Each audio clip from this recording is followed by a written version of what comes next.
There's a huge debate in fragrances because lots of newbies are coming in along. What's better, clones or designers? If clones works for you, that's fine. If designers works for you, that's fine too. Here are 5 rules to help you select your fragrance better. Rule number 1, save your money. How do you do that? Never pay full retail price, because in the mall, they will have fragrances like Invictus that are $230, but you can find them on discount websites for 50 to 80% less.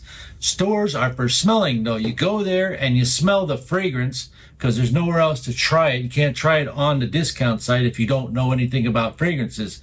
So don't ever pay full price. Anybody that's in this hobby already knows that. They go to fragrance discount sites all over America and Canada and Europe. Rule number 2, paper lies and skin tells the truth. That means when you're at the fragrance counters, the girls or whoever's there will try to spray it on paper, and that doesn't work as good as on your own chemistry of skin, which does work good, because then you get the true smell of what it's going to be like. Rule number 3 is the top notes. That's what you're smelling when you go to the store and they pressure you into buying something. They go, try this fragrance, knowing that this fragrance has an awesome top note, which it actually does. You'll probably go, yeah, just give me that one. When what you want to do is walk away for like 3 hours and see how it settles in on your skin chemistry, see how the dry down is, because essentially you'll be buying the dry down of the fragrance. Rule number 4 is stop outsourcing your taste. Don't even listen to me unless I resonate with you. If my lifestyle and my area where I live and the way I speak resonates with you, maybe I'm a good person to look at, but not really. Liking a fragrance matters more than agreeing with Reddit, matters more than agreeing with the comment section, 1,156 likes for Afnan, or whatever fragrance you're looking at. So just don't worship influencers, because you'll get sucked. Don't get involved in clone shaming. Like if someone goes, oh, I got the real Baccarat, you have to buy the clone. And don't flex your designers either. That's not allowed. Your nose is allowed, though, to have its own opinion, which brings us to rule number 5. Fragrance has etiquette. That means a lot of you guys, ages 18 to 35, want the most long-lasting, most projecting beast mode fragrance, but the people around you are not into fragrances. They could care less, and sometimes you annoy them, especially health workers. So be having some etiquette. Know where you're going, who you're going to be around, and make sure that you know the amount of sprays versus the action that you're going to do. It's that simple. Projection doesn't matter, but respect does. When you understand all that, you'll start smelling like a professional when you buy your fragrance.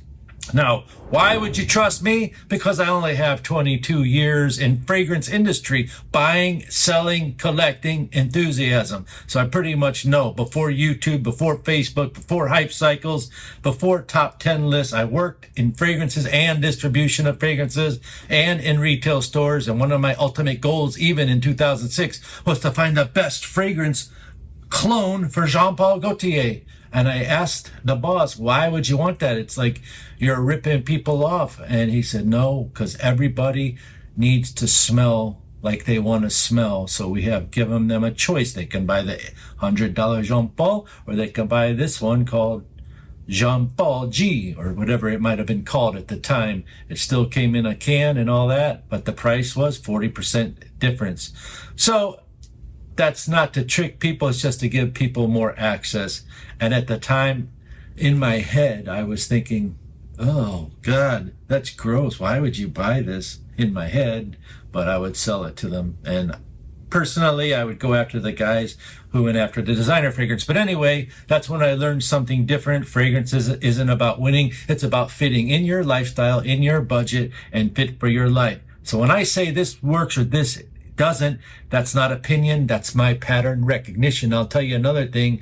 When I first started the YouTube channel, it was non-biased information. I felt that was the best fit. As I moved along, I fell for the hype myself, to be honest with you. Chapter 3, when is it actually a good time to buy? Most people don't buy a fragrance at the wrong price. They buy it at the wrong moment. Here's how you know when it's a good time to buy your next fragrance, and here's how you know when it's not. Green light number 1, you tested it more than once. It's survived repetition. You think about it all the time. You gotta have it. If it's like obsessive in your mind, that's a good thought, but you have already tested it. Okay. You've tested it once, twice, and 3 times. Green light number 2, you stop thinking about it, but it sounds backwards. But if you stop obsessing and it keeps calling you going, remember that Armani, remember that Acquadigio, remember that YSLY you smelled at Macy's the other day? Yeah, man, I gotta get that. That seems like you should go buy it. Green light number 3, know where you'd wear it. Well, I don't know where I'd wear this oud fragrance because it just smells like dank oud wood, resinous, vanilla smoke. Where would I wear that? But when you do, like, oh, I could use this as my daily driver. It's called Myself. Everyone likes it. My wife likes it. My girlfriend likes it. My friends like it. It's not because everyone is talking about it. It's because it fits in your life, right? Works, night outs. What's the temperature in your house, in your geographical area, and if you can place that, you're ready to buy. These are all instructions. Look, if the red flag is this, you're buying to complete a list, and that's just called hoarding, collecting thumbnails, not fragrances. Number 2, you're chasing validation. If the goal is compliments, hypes, or flexing, it's not really a good reason to buy, really. But I mean, compliments are great, but is it a reason to buy the fragrance? Because you can get compliments by telling a joke. The rule that saves most money, this is very important. If you can walk away today and still want it next week, that's one of the most important rules. And that's where I get this desire in me that I have to buy the next new fragrance. Good fragrances age well. Bad fragrances rush you. Once you start buying bad fragrances, you start having a hoarding collection. Chapter 4, the 15 lessons most people learn too late. What you're about to hear isn't advice, it's compression. The years of mistakes that I wish I had known, I'm sharing with you right now. Okay? Some of these will save you money. Some of these will save you time. One of them will change how you think about fragrances completely. Never pay full retail. Retail is for learning, not for buying. Paying more doesn't mean smelling better. I know tons of people that go to the store and buy fragrances and they go, this one is $595, like a Creed. This one is like $230, like a YSL, and they choose the $595, thinking in their head that the more expensive one is better, and that does not mean that. No, it does not. 2 lesson is your perception is very fragile. You can be talked into liking or hating almost any smell by the internet these days. That's why hype works. Think about the last fragrance you changed your mind, but you bought into the hype. I hear it all the time in my own comment sections. I bought this because of that. But thankfully, I hear a lot of this dude gives a lot of good recommendations, but let's ignore that for now. We're talking about lessons. Also, ignore lesson 3, ignore reformulations. I've had the old school Z01 Creed. You don't know what that means? The brand new F batch from 2018 Creed. People just move on and just talk about negativity. Oh, they reformulated. Now they love the 2018 one because that's all they can get. And same thing with YSL. They reformulated it in 2010, but it's still good. La Nuit de Loma. So don't buy into that reformulation stuff. It's just the laws of fragrance creation and saving nature.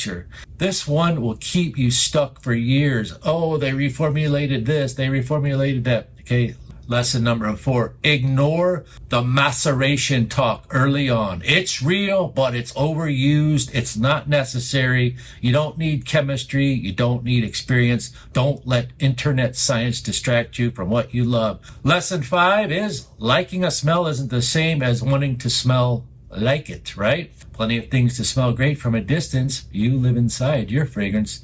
This one experiences and explains 80% of the blind buys out there. Most people wear nothing. Just remember that. Lesson 6. You're not competing with the full room of fragrance aficionados unless you're in Dubai or some kind of fragrance convention. And even then, you're just competing with deodorant. That's what most people wear is deodorant. That's all you're competing with. Let that sink in. You don't need to smell unique. It's lesson 7. Every generation has a scent. Wearing something familiar doesn't make you boring. Maybe your grandpa wore Acquadigio. Maybe you want to wear it, even though it's boring. Hey, that's up to you. Unpopular doesn't automatically mean better or worse. Lesson 8, don't forget about etiquette. Smell good around people, not at people. Lesson 9, buying stuff isn't a hobby. Learning is a hobby. Buying is just a side effect. Lesson 10, if this hit a nerve, keep watching. If your collection can't be used in 3 years, now they use this in like videos that teach you how to declutter stuff, which I apparently need one here. If your collection cannot be used in 3 years, it's too big. That's not discipline, that's clutter, and you belong on that TV show Hoarders. No offense. Quality shows up when you set a limit. I need to have 50 good fragrances and I'm done. And those will be 50 awesome fragrances, or 10, or 5, or 1. Most people start with 1, then 3, then 5, and they go crazy in the 200s. Within 9 months, they have 400 fragrances, and they just sit there on the shelves, right? Lesson 11, set your finish line, and that's the discipline that clears the clutter. Say, how many fragrances do you want to buy this year, 2026? Well, I want to get 12. I want one a month, or I want 25 of them. And that would be a great number, but make sure they're 25 bangers based on all this information I'm telling you. If they work great, clones, lesson 11 is on clones. Clones are context dependent. If they work great for you and fit into your budget, then that's fine. If they don't, that's fine too. The mistake is thinking one answer fits everyone, and you will see it in the comment section. Bro, your nose is broken. Bro, it lasted 8 hours on me. Bro, it only lasted 30 minutes on me. I don't know, maybe that's truth. No one's trying to rage bait anyone, I don't think, but maybe they are. But right now, do you notice how calm this conversation has been so far? Cheap fragrances doesn't mean clones either. Some fragrances are affordable because they're older, ignored, and missed. Those are my favorite fragrances. There's so many. Even Guess has $18 to $20 fragrances that smell. They are the originators. Some of these designer fragrances are the originators of making clone DNAs of popular fragrances back in the day, and there's plenty of them. Poker Face by Ted Lapidus smells like La Nuit de l'Homme. Rocha by Moustache Rochas smells like Yves Saint Laurent Tuxedo. And it goes on and on and on. This is how experienced noses shop. They go after those old school goodies that cost $20 to $30. There's tons of them. Lesson 13, influencers speak from their own lives. Advice from them is autobiographical, which means understand who you're watching before copying the taste. Not every lifestyle matches yours. Maybe one guy's a tech guy over in China. Maybe another guy's a tech guy in South Carolina. Maybe some other guy's a lawyer up in Chicago and it's wintertime and he loves Tom Ford strong oud intense fragrances. Everyone's different. And maybe some guy is actually a multi-millionaire and can buy anything he wants and he's showing you all the best niches, and all of a sudden one day he's showing you clones of those niches. I wonder who that could be. It could be a dozen of people. Dupes are like lookalikes. Dupes are like lookalikes. Clone isn't identical. When you know, because you'll have experience. So you'll have familiarity with the real designers because you went to the store and smelled them. Then you'll buy a clone. And now you'll have, when you can tell what you smelled from the store. The lesson 15 is fragrance is a pleasure, right? It's hedonic, not essential. You don't need this. You choose it. That's how I do my fragrances. Often, like I didn't need this Gucci Guilty Elixir. I chose it, blind bought it based on brand name alone. Absolute Perfume. Was it a good choice? I'm not sure yet, but it was way too expensive. So if you even understood half of those 15 lessons, you're ahead of 90% of the people on this planet on how to select fragrances in general. And this is because the rules are clear that your taste is what makes you decide what you want. And this is when it all becomes real. When the fragrances match your day. I woke up this morning feeling terrible. I put on a shower in Acqua di Gio Profondo. It's right here. It's my scent of the day. For some reason, I got a little pep in my step. I decided to make this video. Things like that, clean, easy, comfortable. Those are called daily drivers, which brings me to what kind of fragrances do I like in my daily driver? Just to give you an example of my lifestyle, I like Paco Rabanne, YSL myself. and stuff like Nitro Red. I love this fragrance. They're very easy to wear. I do have more complex fragrances for the night, like Boss Bottled Absolute and that Gucci I just showed you. But the daily drivers aren't complicated. They smell good and they're pleasant to be around. So that's what I go for. You got to think about your routine. Where am I going today? Do I have a doctor's appointment? Am I just going to shopping at the mall? Am I going to the Home Depot? What would you wear? Like, if you want to think about stuff like that. Is my top down? Are my windows open? Is it hot? Is it cold? Just like that. I like mass appeal. I don't like to announce myself, but sometimes it does it automatically because you feel so comfortable in your own skin because of the fragrance you sprayed on your skin. This is the kind of scent that gets noticed, the kind that doesn't demand attention. The confidence without pressure. Now, when you think about night fragrances, clubbing, going out on dates, that changes everything. It's a whole nother conversation, but you wear warm, rich, addictive fragrances. This is what people, what men, what guys mostly buy for, and women, date night fragrances or whatever they might call it. And what this really shows is there's no clone versus designer debate here. It's just time of day, temperature, what are you doing, who are you going to be around, select your fragrance based on that.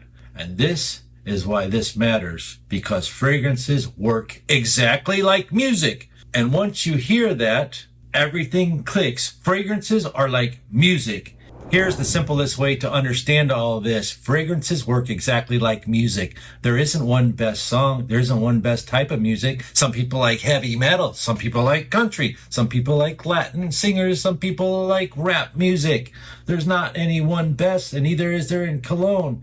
And there isn't one fragrance everyone should wear, and there isn't one song everyone should listen to. You don't play the same music at the gym as you play at a wedding, or same music alone at night with your girl or wife, do you? No. Fragrance is no different. Fresh and clean in the morning, easy and familiar around people, dark and emotional at night. Those are some of the standard rules. You can break the rules, though. It's up to you. What matters is how it fits your mood and how it makes you feel.